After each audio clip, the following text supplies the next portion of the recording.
lot of Okay. firsts this year. An 8-0 start, a home Yes, sir. playoff game. Yes, sir. A win would be a first. Yes, a win sir. over Garner would be a first thing in, I don't know, 37 years. Just tell me about all these firsts and what you've had this year. Well, the first are great, and the reason why is because now we're starting to finally get some footprints and things that guys need to follow in the future. The coaches that have been here have done a great job, you know what I mean? Everybody comes out here. Nobody comes out here and practices as long as we do, as hard as we do from the summer till now to lose. So to actually be on the other side of this now, and now our freshmen get a chance to see how this is going to be and how this is done, now we can start to get into a routine to where now this is a pattern where Enloe can be considered to some of the winning schools who have those up years and stay there. Like that's what we want. That's what we want. Excuse me, and that's what we're striving for. So to my knowledge, it's either been 2 or 3 times that the school's been to the playoffs in history. No home playoff game, so this is the first playoff home game that they've gotten, to my knowledge, what I've been told.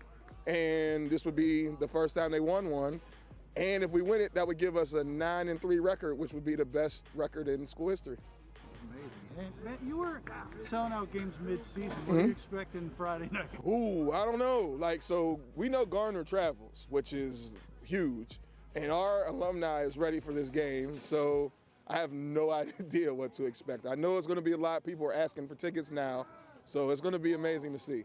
You're talking about the 3-game skid at the end. Like we know a couple of them were close. Is that something you think maybe helped see how the kids reacted to it? And hey, now you know you didn't just cruise into this. Absolutely. It's something you can kind of use, right? Absolutely. So what you do is you learn from the mistakes. I mean, a lot of the games that we won, there were mistakes that we made that we didn't get the opportunity to go over because kids are looking on the film and saying, hey, we won. So now we get a chance to look at those films and we get the chance to see the mistakes we made, correct those coming into the playoffs. As coaches, we got to reevaluate ourselves, what we've been doing. We had to hit the lab hard and do a lot of self-evaluation just to see what details we missed. And there was a lot. So, a lot of people were saying, hey, Enloe got to pass the ball. They can't run. They can't pass the ball. They run all the time. So we got to revamp that going into the playoffs, we know. So we had to check ourselves, and it helped. The community is behind these guys 100%, which, especially when you lose, it's kind of tough. But now Enloe, when we wear our gear and things like that out in the community, it means something.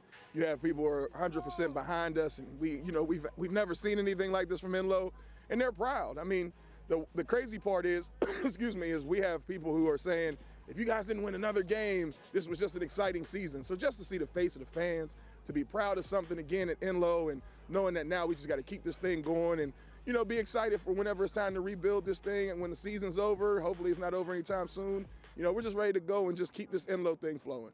Yeah, people are really excited, which is great. And they ought to be excited and they ought to be proud of the season we had. It's not easy to turn around a program as big as a football program.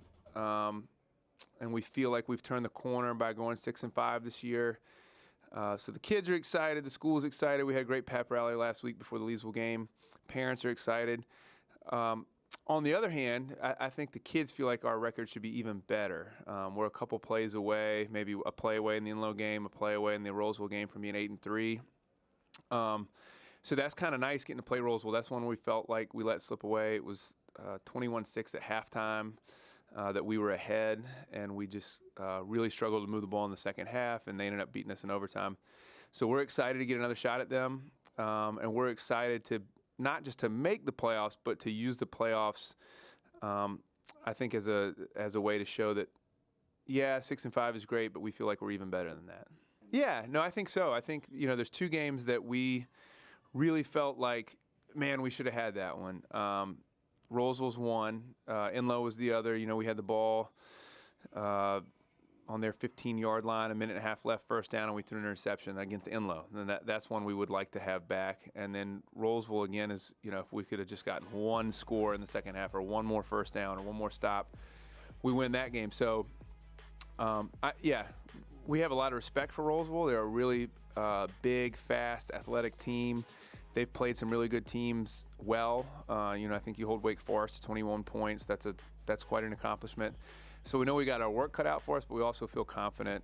And I think we feel like if we play our best game, we'll win. Is there anything big going on here? Taking some buses up there, or how's it working out? That's a great question. I need to talk to our student body president about that.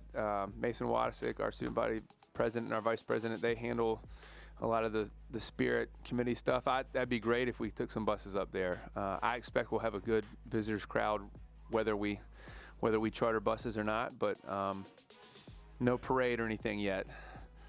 We'll save that for after we win the state championship. So you kind of getting healthy at the right time? Yeah. Everybody's playing this week. You know, everybody's not 100%, but nobody is this time of year. So it's nice heading into playoffs that we have everybody available. Yeah, we threw against them at UNC this summer, and so we know they're a talented team.